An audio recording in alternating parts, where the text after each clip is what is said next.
Muy bien. Ahora sí, estamos un poquito mejor. No te quitaste otra, ¿no? No, estaba sin usar ahí. Bien. Les invito a abrir 1 Corintios. Lo vamos a dejar por un momento Romanos.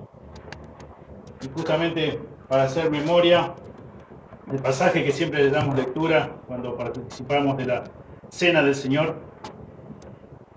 Pero en esta oportunidad vamos a leer a partir del versículo 17, 1 Corintios 11, del versículo 17 al 34.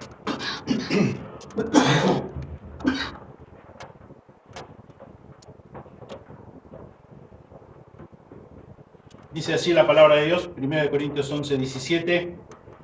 Pero al anunciaros esto que sigue, no os alabo, porque no os congregáis para lo mejor, sino para lo peor.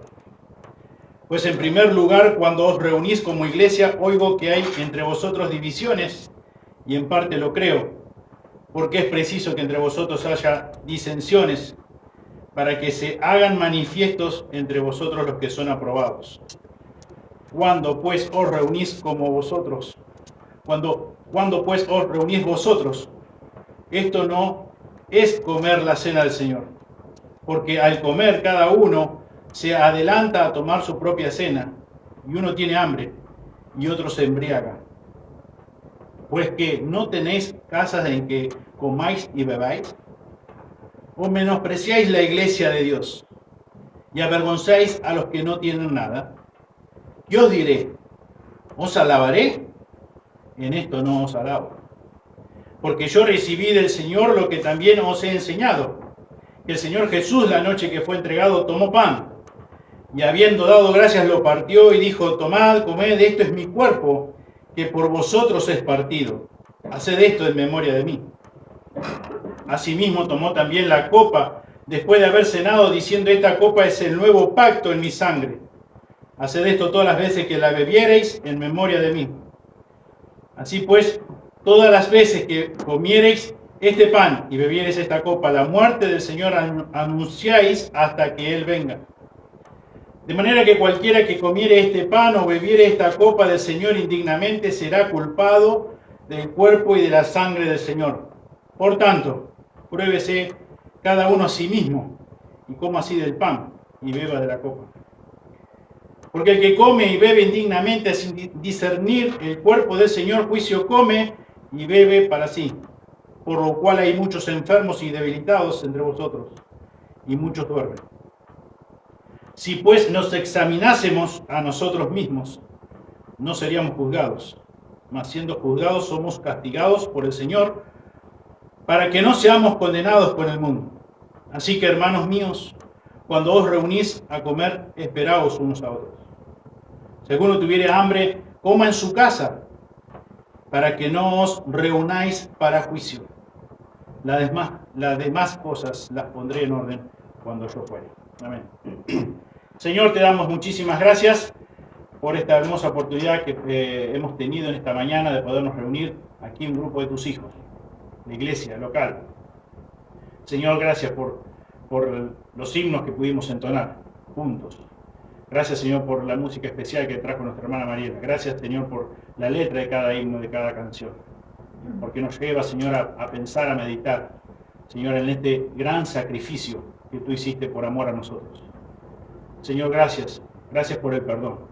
Gracias, Señor, por la salvación.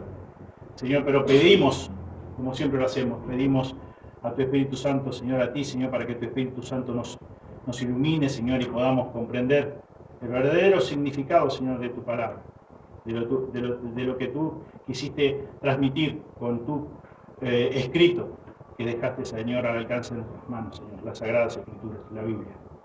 Pedimos todo, Señor, en el nombre de Jesús. Amén. Amén. Titulé el mensaje de hoy: Recordamos hoy, un himno que a menudo cantamos cuando participamos de la Cena del Señor. Este pasaje el cual hemos dado lectura nos enseña, es una ordenanza que nos ha dejado el Señor, una sagrada ordenanza, así como también nos ha dejado la ordenanza del bautismo. Nos enseña, es una ordenanza que nos ha dejado el Señor, una sagrada ordenanza, así como también nos ha dejado la ordenanza del bautismo. Nos enseña, es una ordenanza que nos ha dejado el Señor, una sagrada ordenanza, así como también nos ha dejado la ordenanza del bautismo. Pero este pasaje es interesante porque nos enseña acerca de que debemos recordar el mensaje del Evangelio.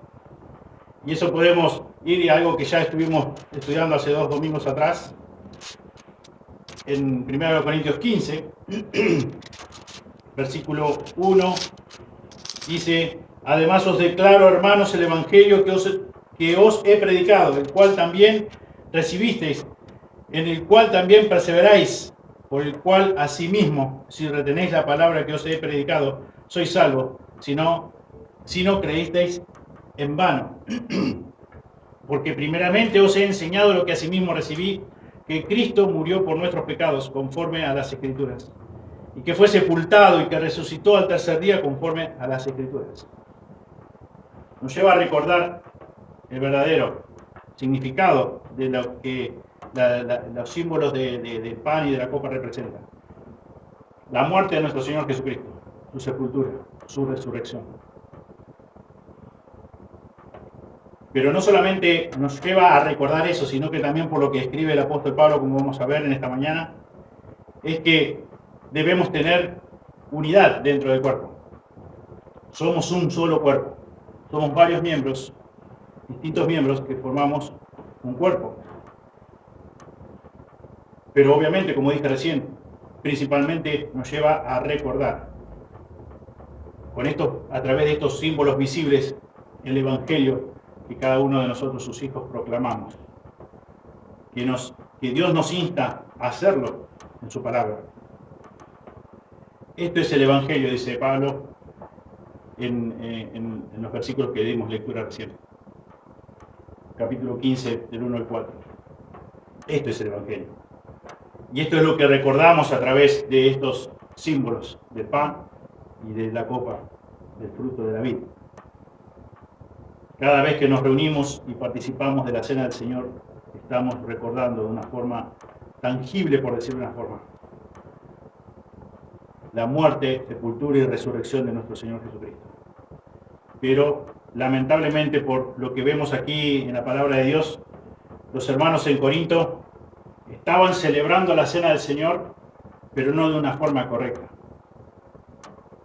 Según ellos, supuestamente estaban haciendo recordatorio, estaban recordando, estaban haciendo memoria de la muerte del Señor Jesucristo, pero con sus acciones estaban comunicando lo contrario, por lo que nos dice la Escritura, que dimos lectura hace un momento. Había un gran problema en la iglesia de Corinto. Y por lo que Pablo escribe acá, se manifestaba o se daba a conocer en la celebración de la cena del Señor. Se manifestaba en ese momento, por lo que vemos que Pablo escribe. Nuestra participación en la cena del Señor es algo que no solamente demuestra visiblemente nuestra unión con Cristo, sino también nuestra unión con los hermanos, los unos a los otros.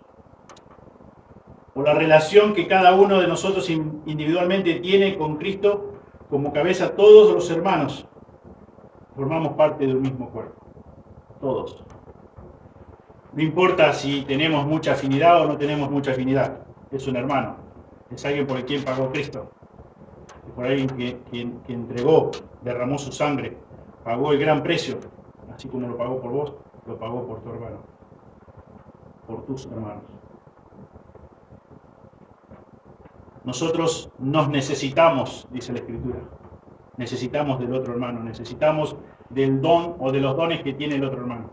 Necesitamos ser edificados por nuestro hermano. Necesitamos tener una buena relación con nuestro hermano o nuestros hermanos. Y esto es una de las enseñanzas de este pasaje acerca de la cena del Señor. Nos recuerda eso. Fíjense en 1 Corintios, un poquito antes, en capítulo 10, 1 Corintios, versículo 17, dice, siendo uno solo el pan, nosotros, con ser muchos, somos un cuerpo, pues todos participamos de aquel mismo pan. siendo uno solo el pan. Nosotros, por más que seamos varios miembros, participamos de aquel mismo pan. Participamos de aquella misma persona, nuestro Señor Jesucristo.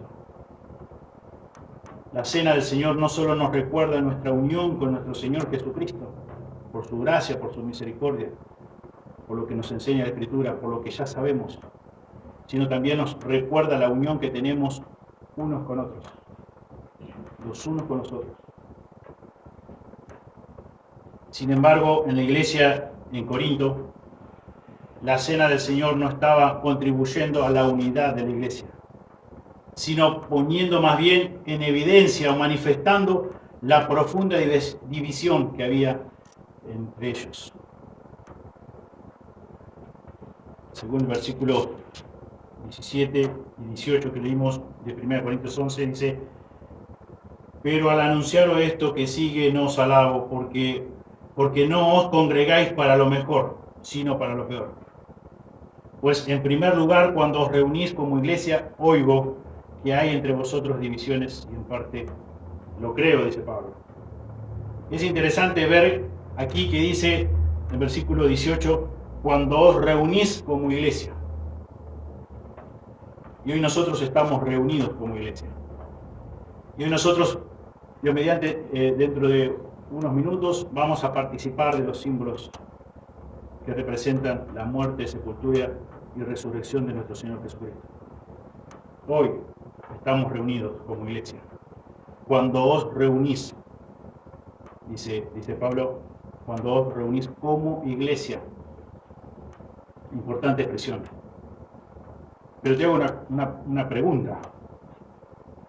¿Vos sos miembro de la iglesia solamente los domingos? ¿Sos miembro de la iglesia bautista misionera solo los miércoles? ¿O los sábados? ¿O cualquier otro día cuando solamente nos reunimos? ¿O somos miembros de la iglesia todos los días, los 365 días del año? Claro que sí. No somos solamente iglesia o formamos parte del cuerpo de Cristo cuando nos reunimos. Pero es interesante que Pablo dice, cuando os reunís como iglesia, participamos como iglesia de los símbolos. ¿Qué debemos tener en cuenta? No lo hacemos de forma individual, sino de forma conjunta. Estamos congregados. Dice la Biblia que Dios, cuando hay 2 o 3 reunidos en su nombre, Él está en medio de ellos, en medio de nuestro. No solamente los domingos, no solamente los miércoles, no solamente algún sábado. Todos los días somos miembros de la iglesia de Cristo. Él nos sumergió en su cuerpo, la iglesia, una vez y para siempre, a través de su Espíritu Santo. Pero aquí Pablo dice, cuando os reunís como iglesia, en este cuerpo local de creyentes debe manifestarse que verdaderamente no solamente hacemos memoria del sacrificio de nuestro Señor Jesucristo a nuestro favor, sino también que debemos manifestar que existe amor verdadero, amor ágape, amor sin condiciones entre nosotros los creyentes. Debemos manifestar eso cada vez que nos reunimos como iglesia. Cada vez que vamos a participar de los símbolos de la cena del Señor, debemos manifestar verdaderamente comunión, un mismo sentir, un mismo parecer. Y Dios está trabajando eso, justamente en nuestros corazones. Porque como hemos estudiado, por naturaleza somos egoístas. Por naturaleza tenemos cierta inclinación o afinidad solamente con algunos. Pero no es lo que Dios nos enseña. Unos con otros. Unos con otros. Todos somos hijos del mismo Dios. Todos participamos de un mismo pan, dice la Escritura. Leímos recién en capítulo 10. El hecho de participar de la cena del Señor debe reforzarnos a cada uno en nuestra conciencia que formamos parte de un mismo cuerpo, que todos formamos parte de ese mismo cuerpo que es la iglesia, que es la iglesia por el cual Cristo pagó su gran precio. Su cuerpo, como leíamos recién, su cuerpo fue partido, su sangre fue derramada por cada uno de nosotros que formamos el cuerpo de Cristo. Por eso Pablo nos recuerda que todos comimos del mismo pan. Sabemos por lo que estamos estudiando en la primera carta a los Corintios, los miércoles, que ellos, digamos, iban tras la sabiduría humana, que ellos querían, digamos, tener su grupito especial, y su grupito era mejor que el otro grupito. No todos estaban en un mismo sentir, en un mismo parecer. Había divisiones, había egoísmo. Ellos como querían formar parte del mejor grupo. Es más, hasta algunos dijeron, bueno, nosotros somos superiores, nosotros somos de Cristo. Pero estaban todos con el mismo problema. Se habían olvidado de que, por eso Pablo les recuerda que comieron del mismo pan. Fueron salvos por gracia, por el sacrificio de Cristo en la cruz. Todos por igual. Formaban un mismo cuerpo. Nosotros formamos un mismo cuerpo. Los corintios estaban congregando, dice Pablo, para lo peor. Por esto no puedo alabarlo. No puedo decirle, bien hermanos, buen siervo, fieles hermanos. No, se están congregando para lo peor, dice Pablo. En vez de manifestar unidad, están manifestando todo lo contrario, división. Estaban profundamente divididos entre sí.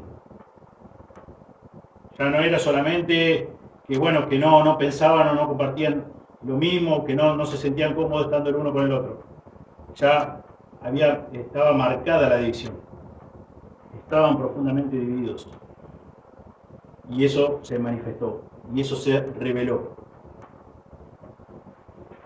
Y versículo 19 dice, porque es preciso que entre vosotros haya disensiones, para que se hagan manifiestos entre vosotros los que son aprobados.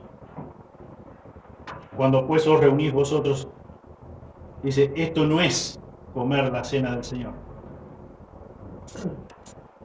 Dios en su soberanía usa las divisiones para manifestar, para revelar los que son aprobados y los que no. Pero no es lo que el Señor quiere.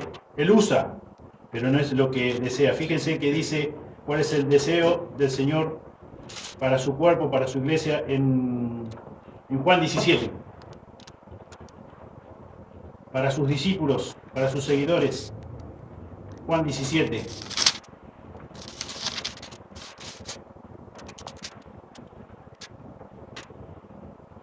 Versículo 23. Yo en ellos y tú en mí, para que sean perfectos en unidad, para que el mundo conozca que tú me enviaste y que lo has amado a ellos como también a mí me has amado. Yo en ellos y tú en mí, para que sean perfectos en unidad. Este es el deseo de Dios. Que nosotros como iglesia, como hijos de Él, seamos perfectos en unidad. Obviamente que, como dice el pasaje aquí, que Dios usa las divisiones para demostrar quiénes son verdaderamente sus hijos y quiénes no lo son.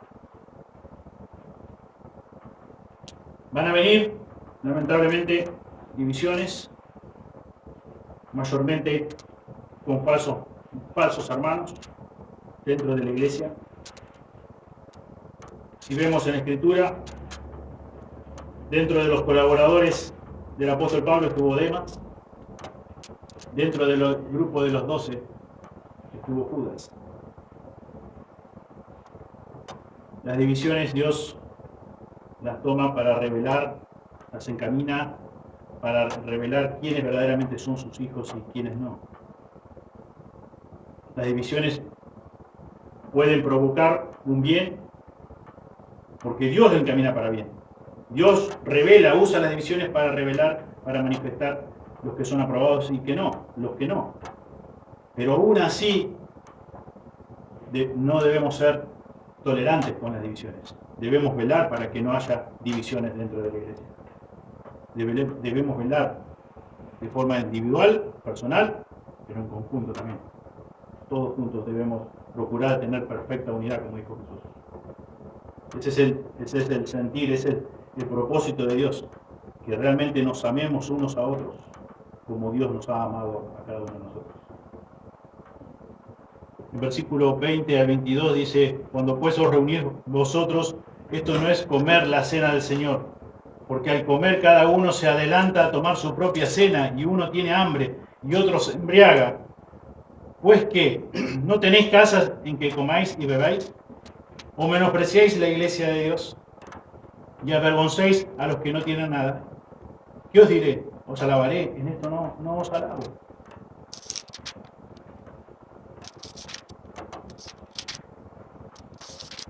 Dice Pablo: ustedes no se están dando cuenta que de la misma forma como están participando de la cena del Señor, niegan cada uno de nosotros, cada uno de ustedes, lo que la cena del Señor simboliza, lo que la cena del Señor representa. Ustedes no se dan cuenta, ustedes están realmente equivocados. Ustedes se están reuniendo para lo peor. En esto no puedo alabar. Como dice acá al final, dice: menospreciáis la iglesia de Dios y avergonzáis a los que no tienen nada. No te importa la necesidad de tu hermano. Sos egoísta, son egoístas. Piensan en ustedes mismos. ¿Acaso no tienen casa para comer? ¿No tienen casa para tomar? ¿Tienen en poco la iglesia de Dios? Cuando os reunís como iglesia, de esa forma avergonzás a los que menos tienen.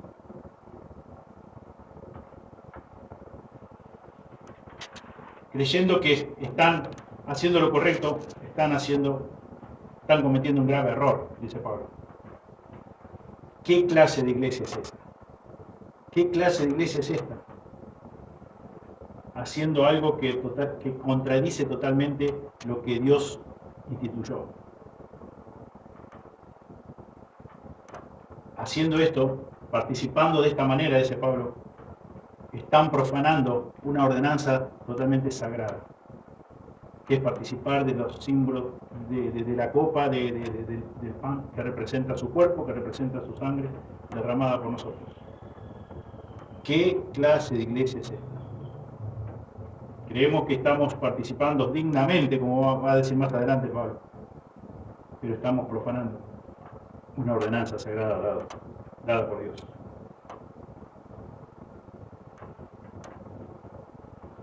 Es muy triste, muy lamentable, pero es la realidad que estaban viviendo estos hermanos.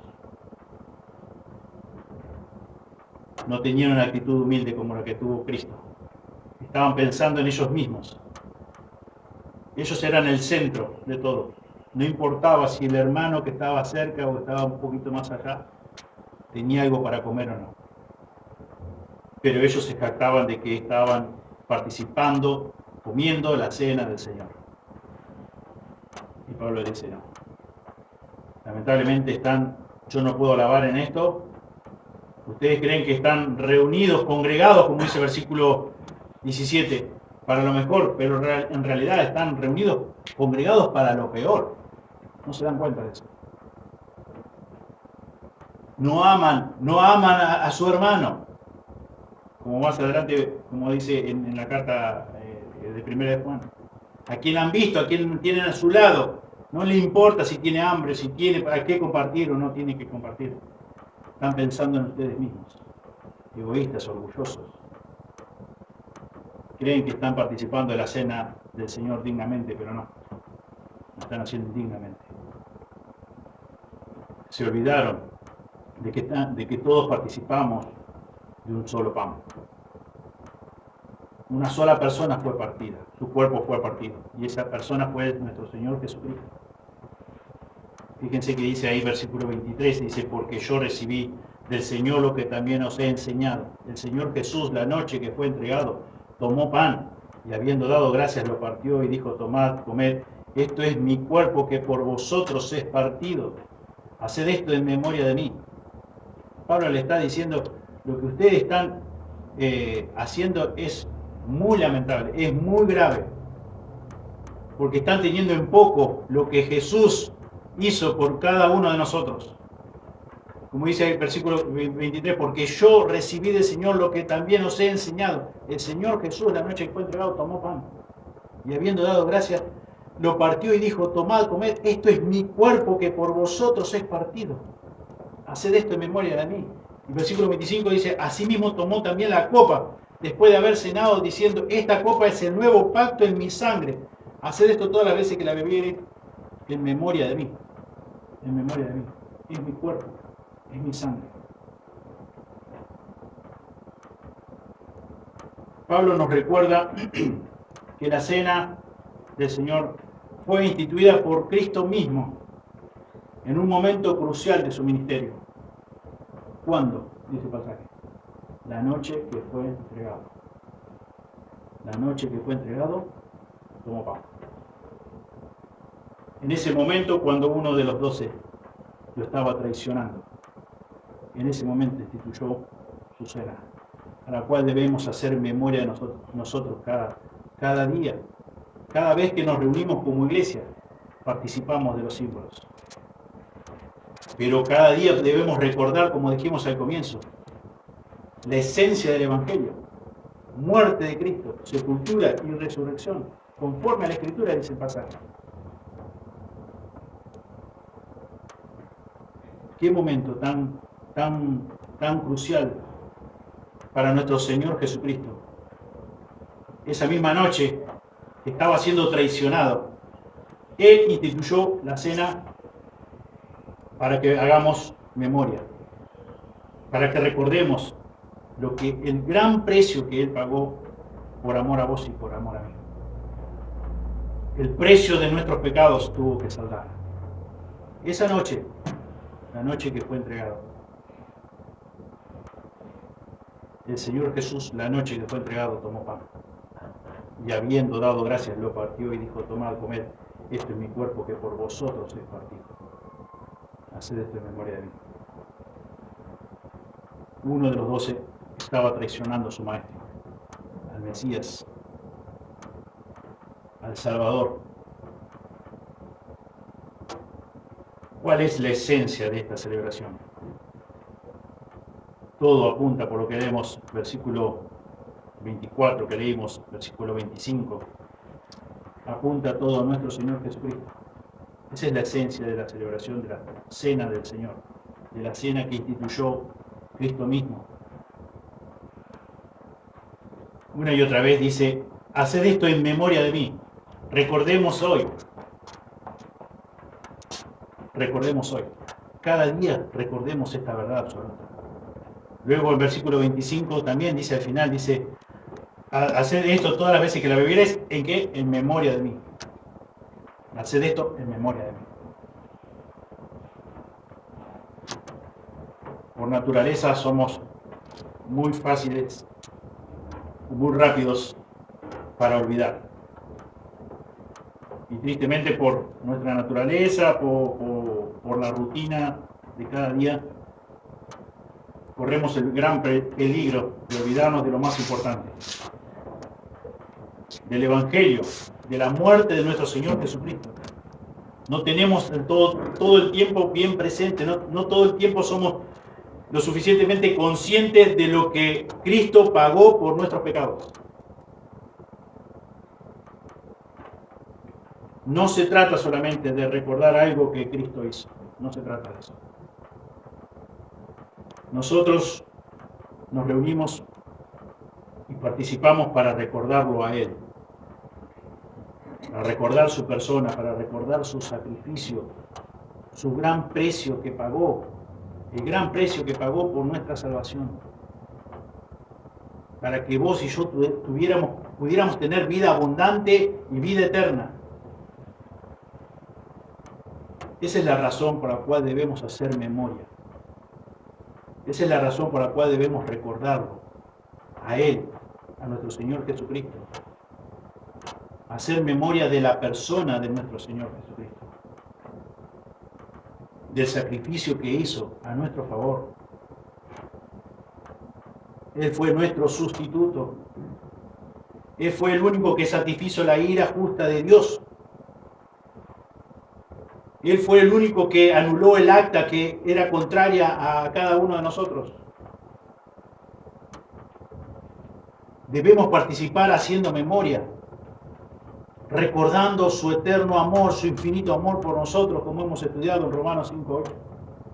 Mas Dios muestra su amor para con nosotros en que, siendo aún pecadores, Cristo murió por nosotros. Él no esperó un instante que vos y yo pudiéramos hacer algo bueno para Él decir, bueno, ahora vale la pena pagar un precio tan alto por esta persona, por este grupo de personas. No, porque de hecho nunca hubiésemos podido hacerlo, nunca lo podríamos haber concretado. Por eso dice la Escritura, continuando, siendo pecadores, Cristo pagó el gran precio. Cristo pagó, ocupó tu lugar. Cristo pagó la gran deuda que ni vos ni yo podíamos pagar. Ni aún en el infierno mismo íbamos a poder alguna vez saldar. Nunca jamás. Y Él la pagó en la cruz del Calvario. Por eso debemos recordarlo a Él. No solamente hacer memoria de que un día murió. Sí, claro, un día murió. Y fue lo suficiente, como vamos a ver dentro de unos minutos. Una vez y para siempre. Pero debemos recordar su infinito amor, su gran misericordia, el gran precio que Él pagó. Obviamente que sabemos por la Escritura que los símbolos, el pan, la copa, el fruto de la vid, no se convierten en el cuerpo, en la carne de nuestro Señor Jesucristo, ni en la sangre de Él. Jesús dijo, esto es mi cuerpo. También dijo, esta es mi sangre. Y muchos creen, si afirmamos esto de forma literal, ¿cuántos cuerpos tuvo Jesús entonces? Si esto se transforma. Si lo que vamos a hacer memoria en un momento, si eso se transforma en cuerpo literal, en sangre, ¿cuántos cuerpos ha tenido nuestro Señor Jesús? ¿Cuántos sigue teniendo? Vamos a ver unos versículos. Se encuentra en Juan 6.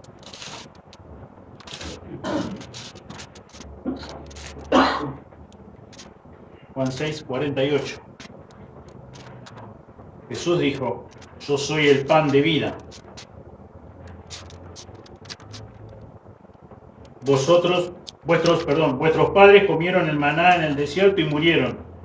Este es el pan que desciende del cielo, para que el que de él come no muera. Yo soy el pan vivo que descendió del cielo. Si alguno comiere de este pan, vivirá para siempre. Y el pan que yo daré es mi carne, la cual yo daré por la vida del mundo. Fíjense 53. Jesús les dijo, de cierto os digo, si no coméis la carne del Hijo del Hombre y bebéis su sangre, no tenéis vida en vosotros. Fíjense, versículo 63.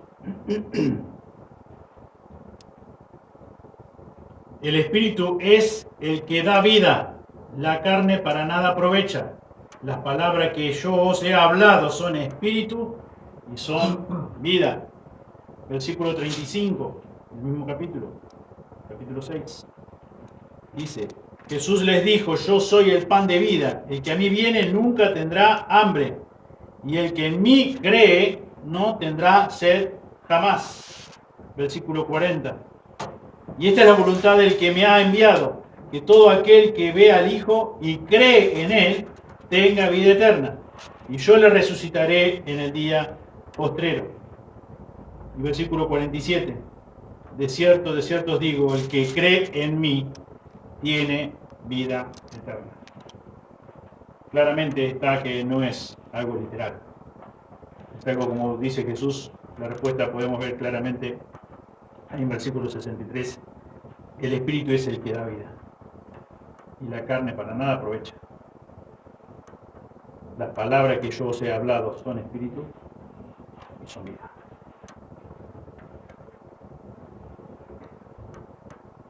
También él dijo en Juan 10, 7, yo soy la puerta de las ovejas. en un sentido figurado. El punto es creer en Cristo.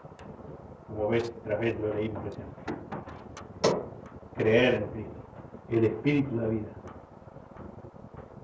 Las palabras que nos ha dejado Dios son espíritu, son vida. Por eso, por el poder, como dice Pedro, por el poder de su palabra hemos sido renacidos espiritualmente. Estando muertos en delitos y pecados, Él nos dio vida juntamente con Cristo. El punto es creer en Cristo. Si el pan y el fruto de la vid se convirtieran en cuerpo y sangre literal, significaría que Cristo está siendo sacrificado cada vez que celebramos la cena del Señor. Como muchos creen eso. Que el pan y el contenido de la copa, el fruto de la vid, se convierten en el cuerpo y la sangre de Cristo. Eso tiene un significado.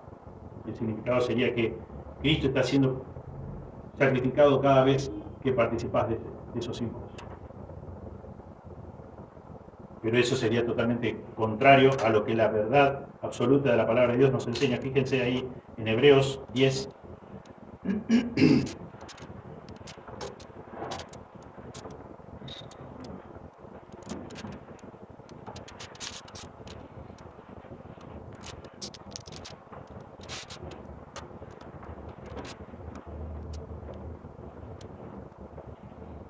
Hebreos 10:10.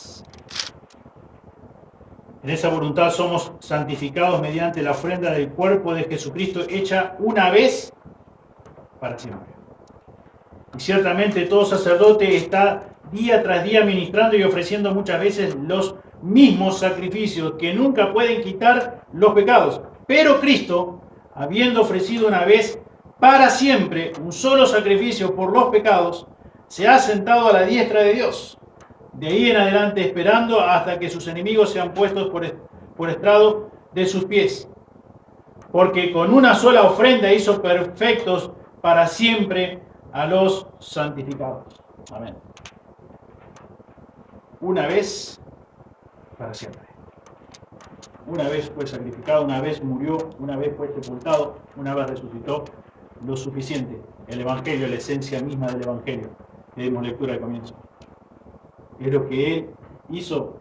Fue suficiente. No necesitamos nosotros estar sacrificando a Cristo cada vez que nos reunimos.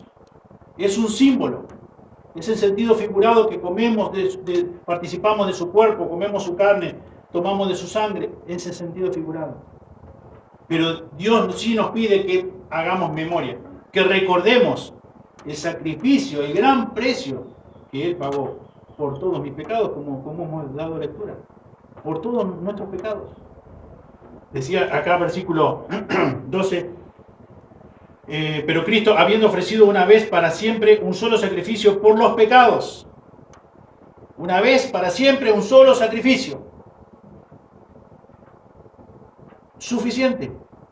Y anteriormente dice, versículo 11, y ciertamente todo sacerdote está día tras día ministrando y ofreciendo muchas veces los mismos sacrificios que nunca pueden quitar los pecados. Gracias a Dios por el sacrificio de nuestro Señor Jesucristo. Una vez y para siempre. Por todos tus pecados. No por alguno, o no por la mayoría de tus pecados. Por todos tus pecados. Por todos mis pecados. Saldó nuestra deuda, nuestra cuenta. Y como sabemos por la Escritura, impuso en nuestra cuenta su propia justicia. Quitó todos nuestros pecados. Los sacerdotes día tras día y no podían quitar los pecados. Nunca podían quitar los pecados. Pero alguien vino y esa persona fue la segunda persona de la Trinidad, nuestro Señor Jesucristo, que se vistió de humanidad, se humilló hasta lo sumo y murió en el lugar.